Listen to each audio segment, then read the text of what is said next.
Yes, bana, anachokifanya Diamond Platinum muda huu kwenye show ambayo imeandaliwa na Fally Ipupa. Unajua hii show ilikuwa ni day 1 na day 2. Ilikuwa ni siku ya jana na siku ya leo. Sasa mimi nimefanya tathmini fupi tu wale maperformer wote ambao waliperform siku ya jana. Yaani wasanii ambao msanii Fally Ipupa aliwakaribisha kwa ajili ya kuperform siku ya jana. Na hichi ambacho amekifanya msanii Diamond siku ya leo ni vitu viwili tofauti. Bro, unaambiwa hilo nyomi la watu ambao wamejaa pale, kwanza namna ambavyo wana vibe, namna ambavyo yani bana nikamzozo. Natamani hata muda huu ningekuepo. Sema itakuwaje sasa? Kitu pekee ambacho naweza nikakisema siku ya leo kiukweli mimi nina furaha sana. Kwanza kabisa kile ambacho nilikuwa nimekiguess au nimekibet, kwa sababu niliwaambia tu, niliwapa taarifa lakini nilikuwa sina uhakika. In case kama msanii Diamond Platinum asinge perform leo, mimi ningeumbuka, ningeonekana muongo. Lakini nashukuru Mungu sana, tafiti zangu zimefanya kazi. Kile ambacho niliwaambia asubuhi kuwa Diamond Platinum ataperform siku ya leo kwenye jukwaa moja na Fally Ipupa kwenye show yake,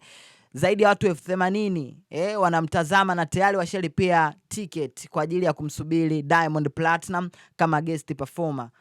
Kimetokea. I'm so happy.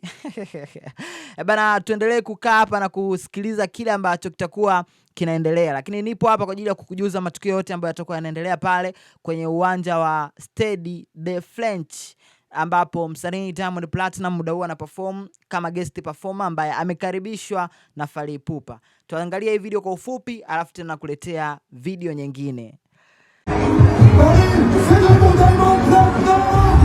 Ukipendeza kama